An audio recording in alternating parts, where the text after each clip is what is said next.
Bedanya memang kalau di WhatsApp kita harus kenal sama orang itu atau memiliki nomornya, tapi kalau di Facebook itu kita bisa menjangkau lebih banyak orang melalui Facebook Messenger. Oke.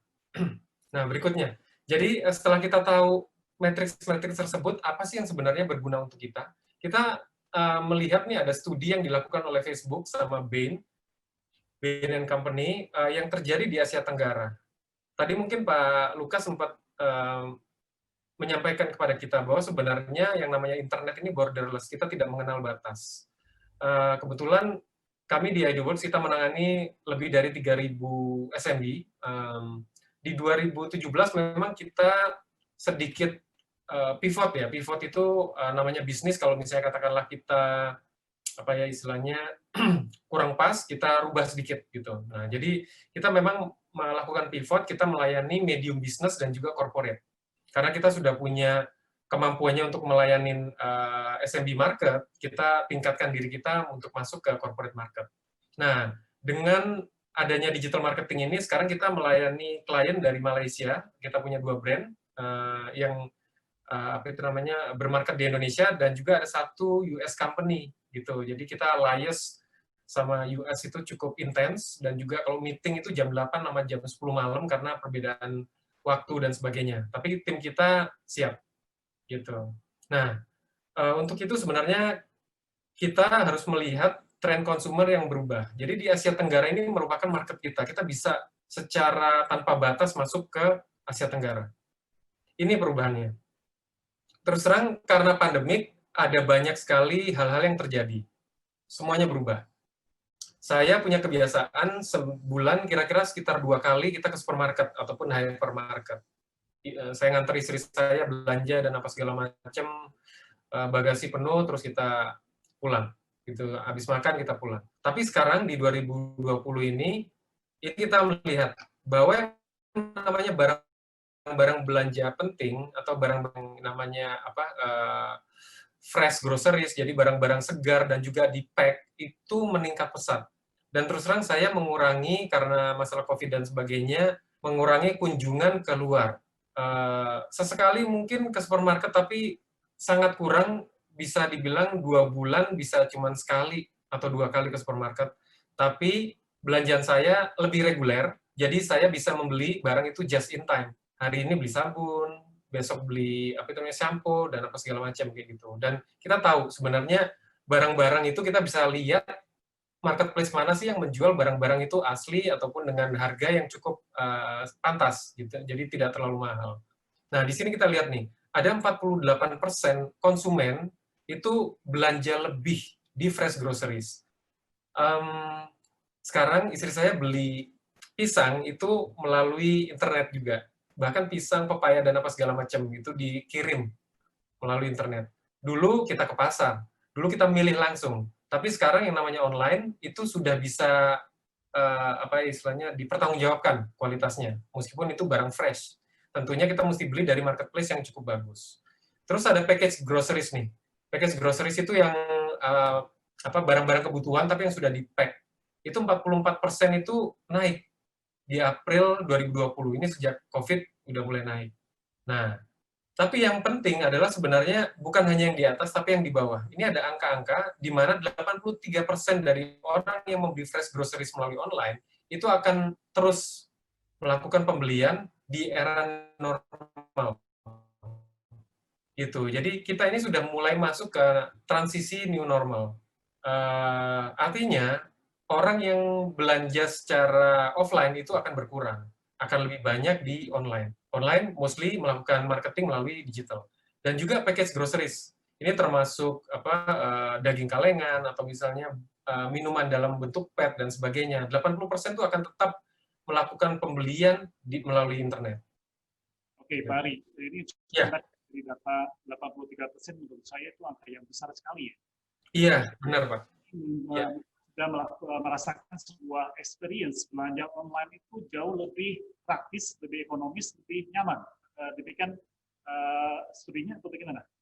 Nah, jadi sebenarnya gini, ini juga jadi 83% ini bukan dari keseluruhan penduduk, tapi dari orang di sini.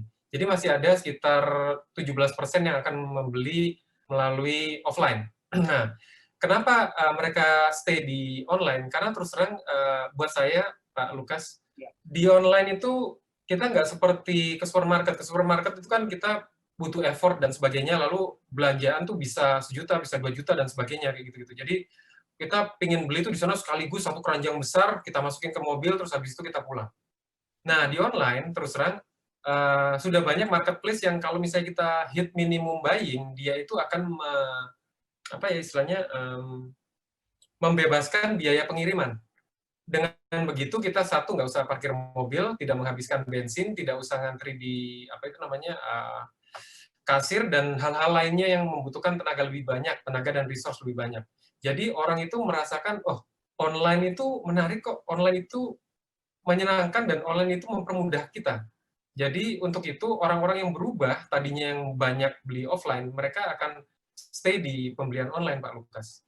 Dan itu banyak loh Pak Lukas, 83% akan stay di pembelian online.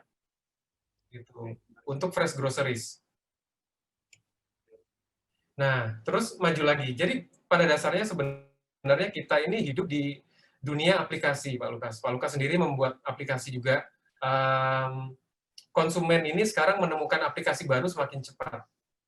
Ini kita bisa lihat aplikasi-aplikasi yang di dunia digital ya, yang dilaporkan digunakan lebih sering oleh para konsumen di Asia Tenggara. Jadi sosial media mereka 38% lebih banyak. Video streaming 35% lebih banyak. Sekarang saya di rumah ada Catch Play langganan juga, Pak. Ada Netflix langganan juga. Sesekali istri saya kalau ingin nonton Korea ke View dan sebagainya. Jadi karena di rumah kita jadinya mengkonsumsi barang-barang digital juga, Pak. Kira-kira begitu. Terus ada instant messaging juga. Ini instant messaging termasuk WhatsApp, Telegram, dan hal-hal lainnya. Terus e-commerce juga menaik. Gitu. Dan yang terakhir, food delivery juga naik 17%. Nah, dilihat juga di apa itu namanya di Vietnam itu ada Tiki namanya, persentase dari first time digital consumer itu meningkat. Jadi orang-orang yang pakai aplikasi yang berjualan dari B2B ataupun B2C itu meningkat pesat. Oke, tapi jangan khawatir. Jadi pada dasarnya sebenarnya Pak Lukas sempat mention juga bahwa rekan-rekan di Inti ini mungkin memang tidak semuanya itu dari kaum millennials ataupun Gen Z, orang-orang yang lebih muda. Mungkin akan banyak baby boomers. Nah, kita lihat di sini sebenarnya persentase orang yang menggunakan aplikasi. Jadi market kita, kalau misalnya katakanlah kita memiliki produk yang kita jual ke anak-anak yang lebih muda, ke orang-orang yang lebih muda, ini 1824, 2534, dan 3544 itu di sini nih, 3 terbesar. Ini masih besar. Sosial media mereka besar, video streaming besar, instant messaging besar. Cuman yang 551 plus, kita lihat Pak Lukas ini tingginya cukup menonjak. Dan kita bisa lihat sebelah kanan, yang paling kanan, preferred by older age group. Artinya ini kita lihat nih, bahkan menariknya nih yang kaum-kaum yang lebih berumur, berusia, berusia lebih dewasa, itu malah peningkatan new aplikasinya malah tinggi. Memang mereka tidak main games, Pak Lukas. Rekan-rekan. Cuman aplikasi-aplikasi baru mereka gunakan. Grocery apps, kalau misalnya kita lihat nih yang di bagian sini, itu mereka meningkat juga. Jadi karena terus terang orang-orang yang berusia itu lebih apa ya, lebih concern terhadap kesehatan gitu ya. Mereka juga jadinya belanja kayak Freshbox lah, Freshmart atau JD Freshmart itu lebih banyak juga. Kira-kira begitu. Nah, tapi jangan khawatir juga bahwa sebenarnya di dunia digital ini merek-merek yang andal itu bisa naik daun. Jadi andal itu bagaimana sih kita mesti punya story atau kita punya branding terhadap barang-barang kita. Dan itu sekarang yang namanya digital itu semuanya flat. Kalau kita bisa ditemukan di dunia digital, mereka bisa beli barang kita. Yang penting kita punya brand, lalu diberikan unique selling proposition atau kelebihan dari barang kita apa dibanding yang lain. Gitu. Nah, kira-kira itu beberapa pemaparan tentang landscape. Ini ada beberapa perubahan konsumen, tapi sebenarnya sudah terjadi dari tahun lalu, cuman tahun ini jadi semakin meningkat lagi. Yang pertama, mobile to transform people how to connect and consume content. Artinya, kita harus aware sekali bahwa kita semua menggunakan smartphone, Dan 80% dari orang dewasa itu melakukan message setiap hari, dan 91% dari anak-anak muda belasan tahun itu melakukan message. Tapi yang di-spend dari mobile per hari itu lebih dari 3 jam. Gitu. Dan terus terang, smartphone ini menarik, karena dulu tuh orang buka komputer, masuk ke internet, tapi sekarang itu 41% tuh menemukan bahwa juga apa ya istilahnya connect sama teman gitu loh, karena cepat ada di dalam genggaman kita dan juga kita scrolling itu cepat banget, tidak seperti di desktop. Nah, waktu oleh rekan-rekan inti. Jadi orang-orang itu senang nonton video. Ada 79% orang konsumen ya yang lebih mending untuk menonton video untuk mempelajari tentang produk. Kalau dulu kita belajar produk itu dari brosur, kita lihat nih, vitamin ini tuh ada kandungan apa saja sih, ada vitamin A, vitamin B, vitamin C, dan D-nya berapa miligram dan sebagainya. Kalau sekarang mereka lebih cenderung nonton video. Video itu cepat, video itu juga memberi penjelasan melalui visual dan juga audio sehingga mempelajarinya lebih mudah.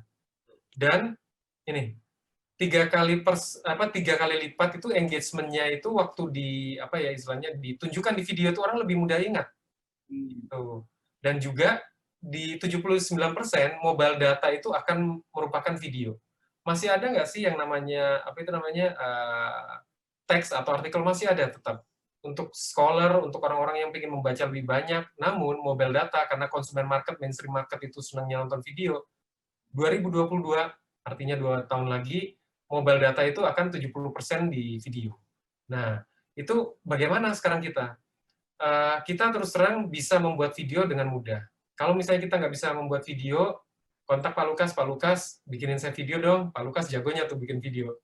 Gitu. Jadi basically sih sebenarnya udah banyak sekali kolaborator yang bisa membantu kita untuk membuat video.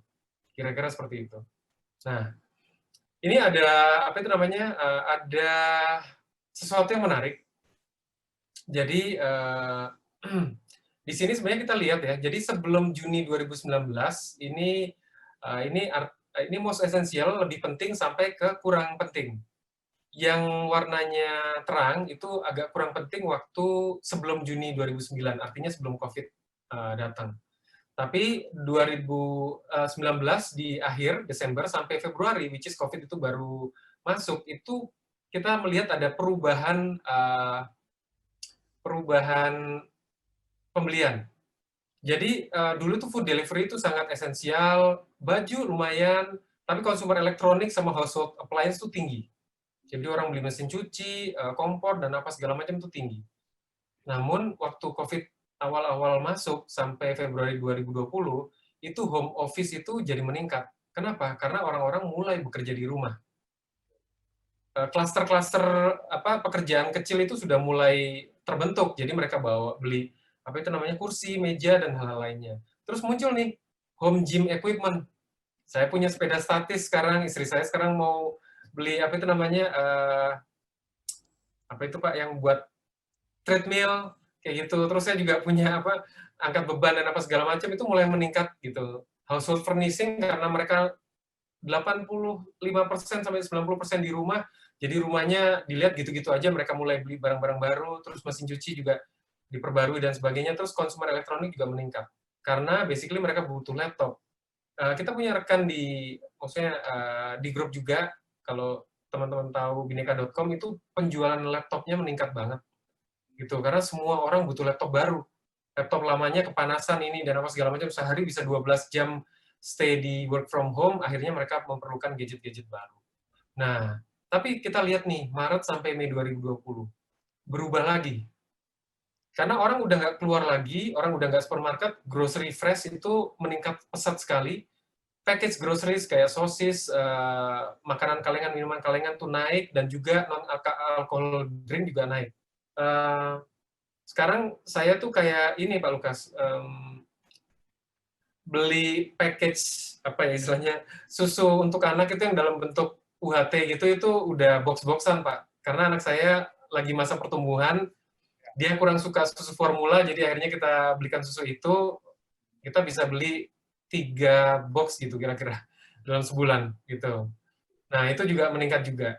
Terus alcohol drink juga meningkat, dan juga food delivery kita lihat itu menjadi less essentials karena semua orang cook dan apa istilahnya memasak di rumah.